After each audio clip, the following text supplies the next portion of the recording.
estudiantes de la Universidad Católica de Cuenca, Facultad de Medicina. Y el día de hoy vamos a hablar sobre el examen reumatológico. Para comenzar a hacer un examen reumatológico necesitamos una buena relación médico-paciente. Para esta forma darle seguridad al paciente de lo que le vamos a realizar. En el examen reumatológico vamos a tratar sobre la inspección y palpación. En la inspección las principales lesiones que podemos ver y en la palpación las principales maniobras con las que podemos descubrir las distintas patologías. A continuación vamos a hablar de las distintas articulaciones. Antes de comenzar el examen físico reumatológico debemos saber los principales planos y ejes. A continuación vamos a presentar a un paciente que nos pueda ayudar con esto. Vamos a analizar los principales planos. Hay tres planos: transversal, sagital y coronal. El plano coronal va a dividir al paciente en anterior y en posterior. Y siempre el paciente debe estar en una posición anatómica. El plano sagital, trazando una línea de esta forma, divide al paciente en derecha e izquierda y el plano transversal en superior e inferior. Los principales ejes para el movimiento son tres: vertical, sagital y transversal. El eje vertical te va a permitir movimientos de rotación interna y externa, como va a realizar el paciente. El eje transversal le va a permitir movimientos de flexión y extensión. Flexión y extensión. El plano sagital, el eje sagital, le va a permitir movimientos de abducción y aducción. Bueno, y eso es todo con respecto a los planos y ejes. A continuación, las maniobras. Articulación temporomandibular. En cuanto a la palpación, nuestro paciente debe colocarse enfrente nuestro y lo primero que vamos a realizar es colocar nuestros dedos índices dentro del conducto auditivo externo y pedir al paciente que haga movimientos de laterización.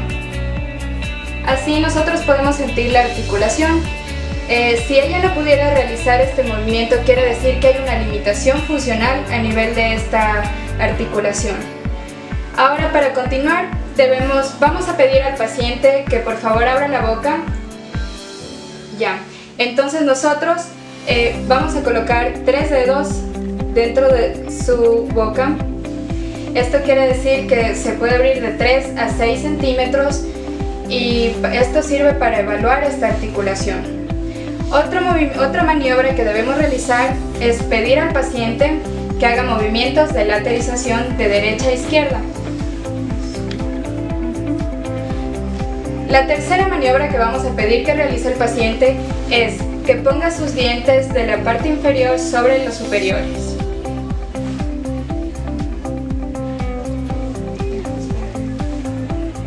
Ahora vamos a ver pruebas especiales de la mandíbula. Aquí vamos a pedir al paciente que por favor realices fuerza, trata de realizar fuerza. Esto es para ver la resistencia que tiene su mandíbula. Ahora vamos a ver, haz lo mismo, debes hacer fuerza y movimientos de laterización.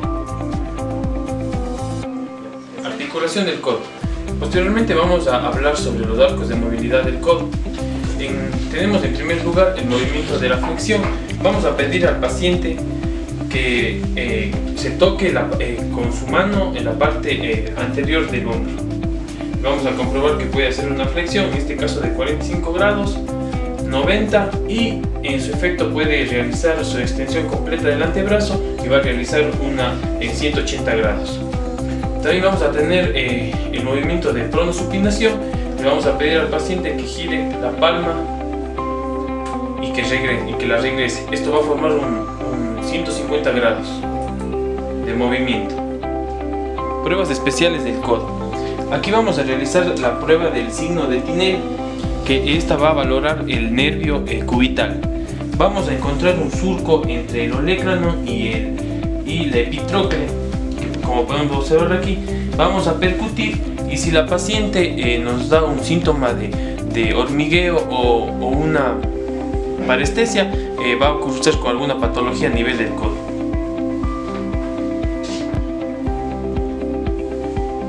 Maniobra de valgo y bar. Esta maniobra va a valorar los ligamentos del codo. Vamos a colocar en la paciente con nuestra mano sujetada a nivel del codo y la otra en la porción de la articulación de la muñeca, y vamos a realizar los movimientos de valgo y de varo. Según la flexibilidad y el movimiento vamos a catalogar la patología que esté cursando. La articulación de la columna. Para valorar lo que es la articulación de la columna, al momento de la inspección, lo que primero vamos a ver es la simetría. Vamos a realizar 3 líneas, una a nivel de los hombros, otra a nivel de las espinas del omóplato y otra a nivel de las espinas sacroilianas. Vamos, una vez de que ya vemos que está simétrico, vamos a valorar lo que es la piel. Si existe algún tipo de vasculatura, esto puede ser por una escoliosis o por algún pinzamiento. También si existe alguna zona rojiza en lo que es la parte lumbar, se puede sospechar de una espina bífida. En la palpación vamos a palpar lo que son las apófisis espinosas, porque puede haber lo que es mucho dolor, sobre todo si hay alguna fractura en esta parte de la columna. Ya, para valorar lo que es los movimientos de la columna, vamos a dividirlas por partes. Vamos a valorar primero lo que es la parte de la columna cervical. Vamos a pedir los movimientos de extensión y flexión. Vamos a pedir que el paciente mire hacia arriba, movimiento de extensión, y luego hacia abajo, movimiento de flexión. Para valorar lo que es los movimientos de la columna cervical, vamos a hacer que la paciente haga movimientos de extensión mirando hacia arriba y de flexión mirando hacia abajo. También vamos a ver los movimientos de lateralización derecha e izquierda, pidiendo a la paciente que coloque su oído derecho en su hombro derecho, de igualmente al otro lado. Para los movimientos de rotación derecha e izquierda, vamos a pedir a la paciente que mire hacia el lado derecho y luego hacia el otro lado. Para valorar lo que es los movimientos de la columna dorsolumbar, vamos a pedir a la paciente que se agache completamente sin doblar las rodillas. Vamos a ver los movimientos de flexión y luego que se levante y gire un poquito para atrás, de extensión.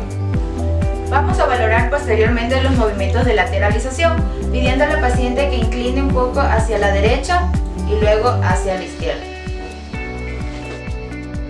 Para la prueba de Schober, esta nos va a permitir ver lo que es la extensión de la columna lumbar. Aquí vamos a marcar el punto más o menos en L5 y vamos a medir hasta 10. Hacemos otro punto. Luego pedimos a la paciente que se incline y del punto vamos a medir, y lo normal sería que aumente de 4 a 5 centímetros. Para la prueba de la saga pedimos al paciente que levante normalmente la pierna, y esto normalmente tiene que formar un ángulo de 80 grados.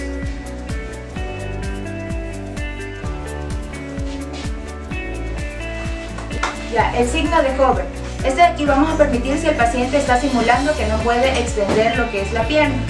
Vamos a decirle al paciente que eleve una pierna y nosotros vamos a poner nuestra mano debajo del calcáneo. Si el paciente levanta normalmente no debería levantarlo, pero si no lo levanta es que está con una patología o una alteración. Continuando con lo que es el examen físico de las articulaciones, vamos a continuar con lo que es la articulación de la cadera. Esta consta de 3 articulaciones, una móvil que es la coxofemoral y 2 inmóviles que es la sínfisis del pubis y la sacroiliaca. Ahora vamos a ver la articulación, vamos a flexionar lo que es la pierna. Decimos a nuestro paciente que eleve la pierna y vamos a formar un ángulo de 90 grados, como podemos ver aquí. Siguiente, vamos a pedir a nuestro paciente que flexione su pierna y vamos a colocarla y vamos a formar un ángulo de 135 grados. Recordando que siempre tenemos que hacerla en ambas piernas.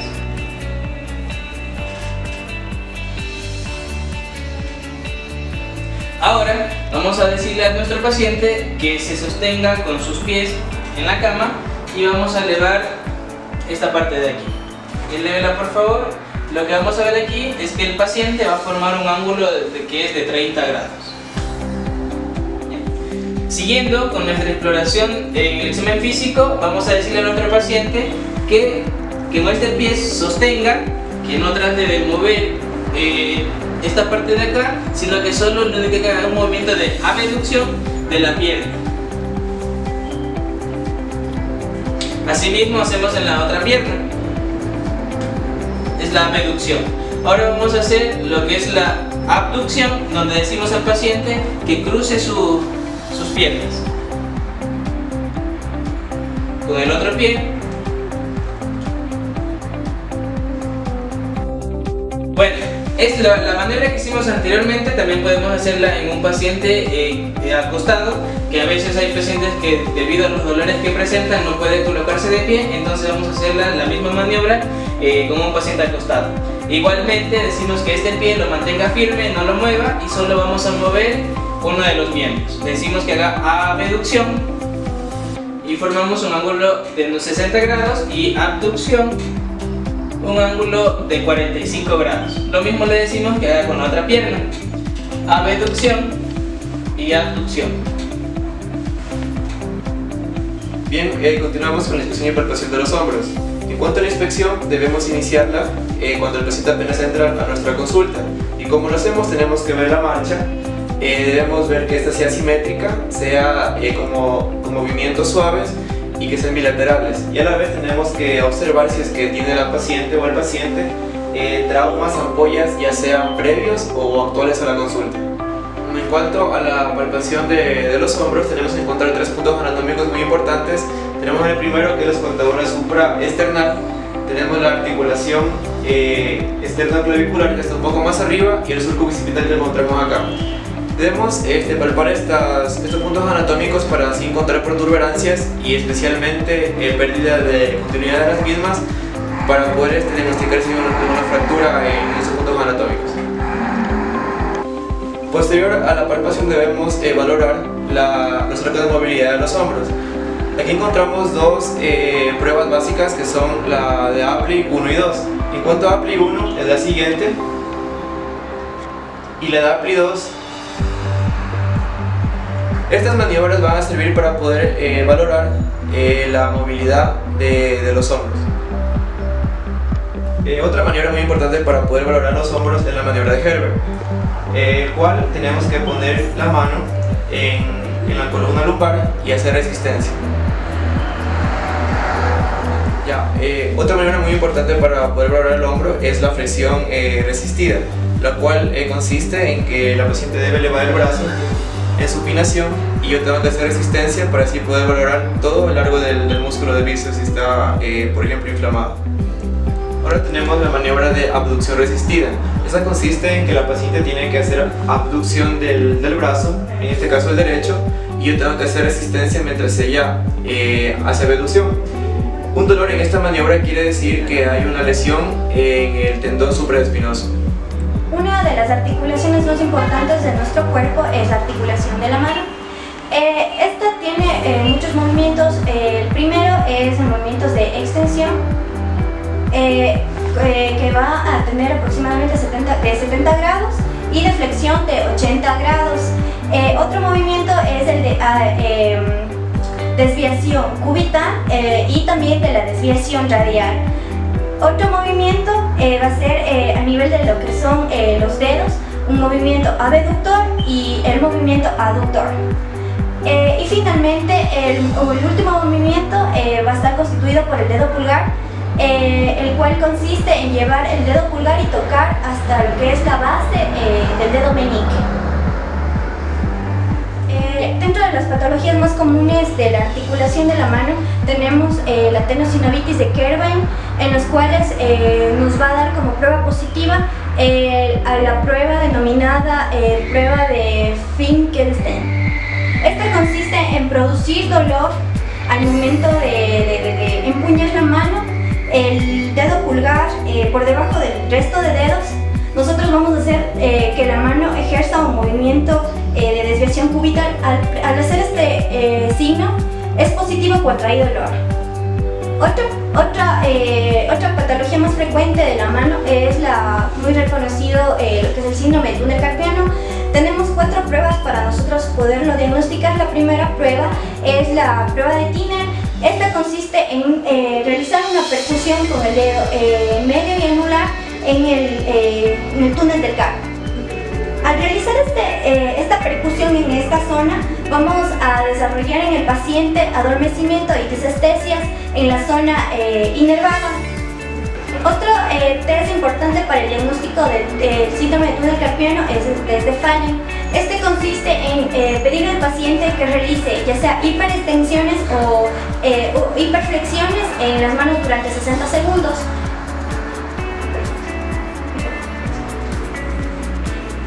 Hiperflexión de las manos. Este movimiento durante 60 segundos va a producir en el paciente igualmente disestesias y adormecimientos de la mano. Otro test es el test de compresión carpal. Esto consiste en producir comprensión durante 30 segundos en el túnel del carpo. Esto igual va a producir y desarrollar la sintomatología típica de la patología. Finalmente, el test de Flick consiste en indicar al paciente que qué hace cuando presenta los síntomas en las manos. Él lo que nos va a indicar es el movimiento típico de que cuando nosotros utilizamos un termómetro y tratamos de bajarle la temperatura. Test positivo para test de Flick. Yo les voy a hablar sobre las pruebas especiales del pie. Vamos a comenzar con la prueba de Toxon. Esta prueba nos sirve para evaluar la rotura completa del tendón de Aquiles. De esta manera, el paciente se debe colocar en el cúbito prono con los pies fuera de la mesa. Luego vamos a continuar con la ayuda de nuestro dedo. Vamos a ir de cefálico a caudal realizando esta presión a la pantorrilla. ¿Cómo conocemos si existe una rotura completa del tendón de Aquiles? Al momento de realizar esta presión sobre la pantorrilla, el paciente va a realizar una flexión plantar. Si existe flexión plantar, no existe rotura del tendón de Aquiles. Pero si al momento de realizar esta presión a la pantorrilla, el paciente no realiza esta flexión plantar, quiere decir que existe una rotura del tendón de Aquiles. Ya, como segunda prueba tenemos la prueba de los peroneos laterales, ya, donde al paciente le vamos a pedir que se ponga en una posición de cúbito supino.